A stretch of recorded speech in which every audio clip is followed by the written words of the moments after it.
పశ్చిమాసియాలో ఏం జరగబోతోంది? ఇరాన్పై యుద్ధానికి ట్రంప్ సిద్ధంగా ఉన్నారా? వైమానిక నౌకలను ఇరాన్ తీరానికి అమెరికా మళ్లీ తరలిస్తోంది. కరేబియన్ నుంచి మధ్యప్రాచ్యం వైపు ఈ తరలింపు కొనసాగుతోంది. ఇరాన్తో ఒప్పందం కుదరని నేపథ్యంలో కవ్వింపు చర్యలకు పాల్పడే అవకాశం ఉంది. ఖమేనీని బెదిరింపులకు దిగుతోంది అమెరికా. 75 కంటే ఎక్కువ విమానాలను మోసుకెళ్లి వైమానిక నౌకలను ఇరాన్ దగ్గరకు చేరుస్తోంది అమెరికా. పెంటగాన్ కరేబియన్ నుంచి మధ్యప్రాచ్యానికి తరలిస్తున్నారు. ఈ విషయాన్ని అధికారికంగా ప్రకటించింది అమెరికా. 2 క్యారియర్లను ఇరాన్ వైపుకు పంపినట్లు వెల్లడించారు. మధ్యప్రాచ్యం చేరుకోవడానికి వారం రోజుల సమయం పట్టే అవకాశం ఉంది. ఈలోపు అమెరికాతో ఒప్పందం కుదుర్చుకోవాలంటూ ట్రంప్ బెదిరిస్తున్నారు. ఒప్పందం కుదరకపోతే మరో వైమానిక నౌకను పంపాలన్న ఆలోచనలో అమెరికా అధ్యక్షుడు ట్రంప్ ఉన్నారు. గత నెలలో చర్చలు విఫలమయ్యాయి. ఇరాన్ అణుస్థావరానికి సంబంధించి ఆంక్షలు విధించారు ట్రంప్. అణ్వాయుధాలు తయారు చేస్తామంటూ ఖమేనీ తగ్గట్లేదు. ఇద్దరి మధ్య గత కొన్ని నెలలుగా సఖ్యత కుదరట్లేదు. ఈ క్రమంలోనే ట్రంప్ బెదిరింపులకు దిగుతున్నాడు. మరోవైపు ఇప్పటికే USS Abraham Lincoln Gulf of పర్షియాలో నిఘాలో ఉంది. మరోవైపు కొత్తగా మరొక నౌక చేరుకుంటుంది. ఈ నేపథ్యంలో అది మరికొన్ని నెలల పాటు ఆ ప్రాంతంలోనే మోహరించే అవకాశం కనిపిస్తుంది. దీంతో ఇరాన్పై ఏ క్షణమైనా అమెరికా దాడులకు దిగొచ్చన్న అంచనాలు మళ్ళీ వెలువడుతున్నాయి. ఇప్పటికే ఓవైపు ఖతర్లో, మరోవైపు చర్చలు జరుగుతున్న నేపథ్యంలో చర్చలు విఫలమైతే కనుక సైనిక చర్య తప్పదంటూ ట్రంప్ హెచ్చరిస్తున్న నేపథ్యంలో ఎలాంటి పరిణామాలు చోటు చేసుకుంటాయనేది మాత్రం ఆసక్తికరంగా మారబోతోంది. ఇరాన్ అణు కార్యక్రమంపై అగ్రరాజ్యం అమెరికా తన పట్టును మరింత బిగిస్తోంది. ఇరాన్ను చర్చల దారికి తెచ్చేందుకు ప్రెసిడెంట్ ట్రంప్ సముద్ర మార్గంలో సైనిక ఒత్తిడిని దించారు. ఇందులో భాగంగా ఇప్పటికే పర్షియన్ గల్ఫ్లో ఉన్న యుఎస్ఎస్ అబ్రహం లింకన్ యుద్ధ నౌకకు తోడుగా ప్రపంచంలోనే అతిపెద్ద విమానవాహక నౌక యుఎస్ఎస్ గెరాల్డ్ ఫోర్డ్ను అమెరికా అక్కడ తరలిస్తుంది. ఈ పరిణామంతో ఆ ప్రాంతంలో ఎప్పుడు ఏం జరుగుతుందోనన్న ఆందోళన వ్యక్తమవుతుంది. కరేబియన్ దీవుల నుంచి బయలుదేరిన యుఎస్ఎస్ ఫోర్డ్ తన రక్షణ నౌకలతో కలిసి పశ్చిమాసియా వైపు పయనిస్తోంది. అంతర్జాతీయ మీడియా నివేదికల ప్రకారం ఈ యుద్ధ నౌకలు ఏప్రిల్ చివరి వరకు లేదా మే ఆరంభం వరకు అక్కడే మోహరించుంటాయి. ఇప్పటికే 2 వారాల క్రితమే యుఎస్ఎస్ లింకన్తో పాటు 3 grenade missiles destroyers Persian Gulf చేరుకున్నాయి. తాజా మోహరింతో ఇరాన్ చుట్టూ అమెరికా ఒక బలమైన సైనిక వలయాన్ని నిర్మిస్తోంది.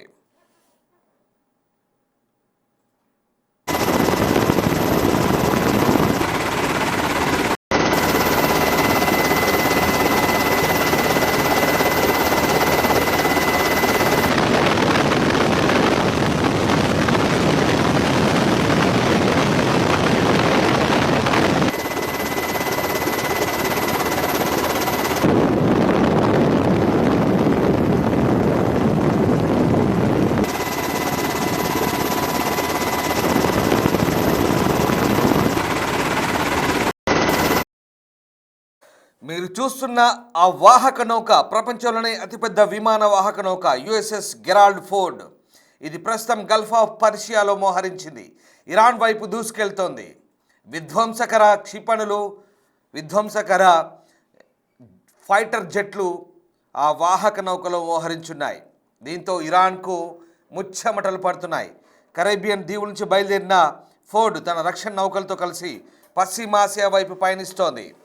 ఇక వాస్తవానికి యుఎస్ఎస్ ఫోర్డ్ గతేడాది జూన్లో యూరోప్ పర్యటనకు వెళ్లాల్సింది. అయితే వెనిజువేలా అధ్యక్షుడు నికోలస్ మదురో అరెస్టు ఆపరేషన్లో భాగంగా దీన్ని కరేబియన్ ప్రాంతానికి మరలించారు. జనవరి 3న కారకస్పై జరిగిన దాడిలో ఈ నౌకలను యుద్ధ విమానాలు కీలక పాత్ర పోషించాయి.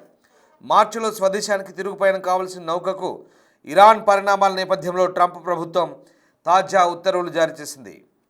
ఇక యుఎస్ఎస్ గెరాల్డ్ ఫోర్డ్ అమెరికా నౌకాదళంలోనే కాకుండా ప్రపంచంలోనే అత్యంత భారీ అధునాతన విమాన వాహక యుద్ధ నౌక. సుమారు $13 బిలియన్ వ్యయంతో తయారైన ఈ అణుశక్తి నౌక అమెరికా సైనిక సామర్థ్యానికి ప్రతీక. ఇది దాదాపు 1100 అడుగుల పొడవు, 1,00,000 టన్నుల బరువును మోస్తోంది.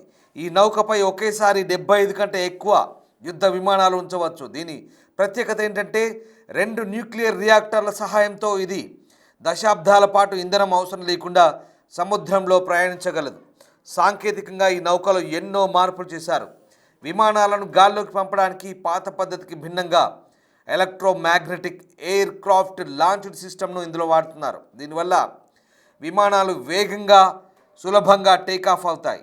అలాగే క్షిపణి దాడుల నుంచి తనను తాను రక్షించుకోవడానికి అత్యాధునిక రాడార్లు రక్షణ వ్యవస్థలు దీని సొంతం. సుమారు 4500 నుంచి అంతకంటే ఎక్కువ సిబ్బంది కలిగినటువంటి వసతి కల్పించగలిగిన నౌక సముద్రంపై కదిలే ఒక భారీ యుద్ధ క్షేత్రమే.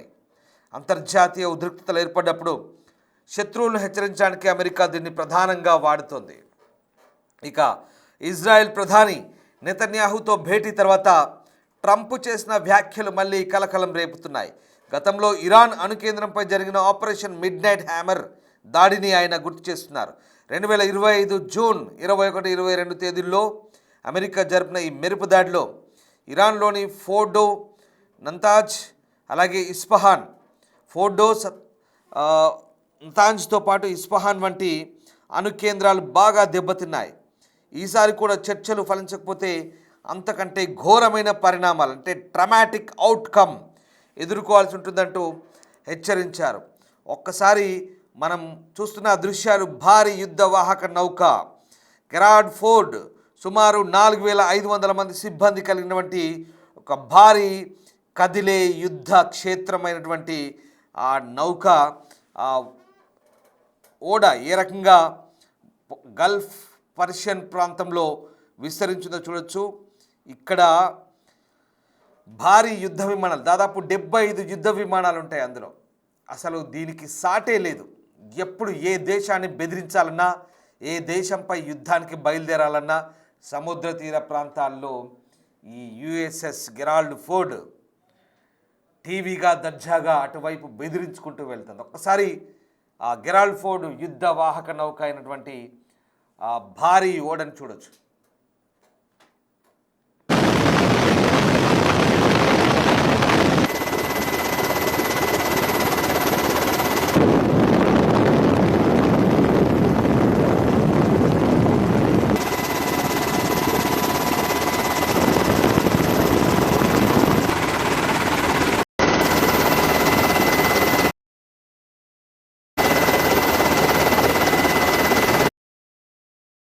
చూశారుగా, ఓవైపు యుద్ధ నౌకలు మోహరిస్తుండగానే మరోవైపు ఒమన్ వేదికగా అమెరికా ఇరాన్ మధ్య పరోక్ష చర్చలు సాగుతున్నాయి. ఇక ఈ విషయాన్ని ఇరాన్ ఉన్నతాధికారి అల్ లారిజాని ధృవీకరించారు. అమెరికా సైనిక చర్య కంటే చర్చల మార్గమే ఉత్తమం అంటున్నారు. ఇది ఒక విచక్షణాయుతమైనటువంటి మార్గం అంటున్నారు. అయితే ఇప్పటివరకు అమెరికా నుంచి ఎటువంటి స్పష్టమైన ప్రతిపాదనలు అందలేదంటూ ఆయన స్పష్టం చేస్తున్నారు. ఇక అణు ఇంధన శుద్ధి విషయంలో ఇరాన్ తన మొండి పట్టు వేయడం లేదు. వైద్య రంగం, విద్యుత్ అవసరాల కోసం తమకు యురేనియం శుద్ధి అవసరం అంటూ దీన్ని పూర్తిగా నిలిపివేసే ప్రసక్తి లేదంటూ లారిజాని అంటున్నారు. అమెరికా తమపై దాడికి దిగితే ఆ ప్రాంతంలో ఉన్న అమెరికా సైనిక స్థావరాలు లక్ష్యంగా చేసుకుంటామంటూ అక్కడి వార్తా సంస్థల ద్వారా చెప్తున్నారు. మరోవైపు ఇరాన్ అణు సామర్థ్యాన్ని నాశనం చేయడమే లక్ష్యంగా ఇజ్రాయెల్ నిరంతరం అమెరికాపై ఒత్తిడి తెస్తోంది. నెతన్యాహుతో భేటీ తర్వాత ట్రంప్ వైఖరి మరింత కఠినంగా మారింది. కేవలం అణు కార్యక్రమమే కాకుండా ఇరాన్ క్షిపణి వ్యవస్థపై కూడా ఆంక్షలు విధించాలంటూ వాషింగ్టన్ పట్టుబడుతోంది.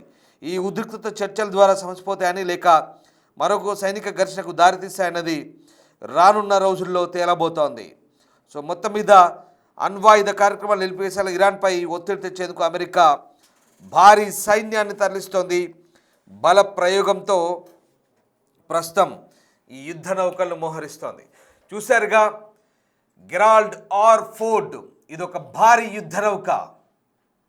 ఇప్పటికే యుఎస్ఎస్ అబ్రహం లింకన్ తర్వాత గల్ఫ్ ఆఫ్ పర్షియన్ ప్రాంతంలో గెరాల్డ్ ఫోర్డ్ మోహరించింది. మీకు ఇందాక చెప్పాను, దాదాపు 1,00,000 టన్నుల బరువు మోస్తోంది.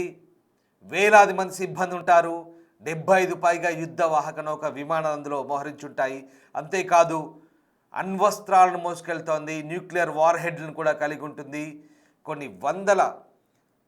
కొన్ని దశాబ్దాల పాటు అంటే దాదాపు కొన్ని 10 సంవత్సరాల పాటు దీంట్లో ఇంధనం లేకున్నా కూడా ఇది నడవగలుగుతుందంటూ దీని ప్రత్యేకతలు కూడా ఇందాక నేను మీకు చెప్పాను. సో ఇలాంటి ఒక కదిలే యుద్ధ క్షేత్రం Gerard Ford Gulf of Persian వైపు బయలుదేరిందంటే అమెరికా దీర్ఘకాల ప్రయోజనాల కోసం ఆలోచిస్తోంది. ముఖ్యంగా ఇజ్రాయెల్, అమెరికా ఖచ్చితమైన పట్టుబడుతున్నాయి.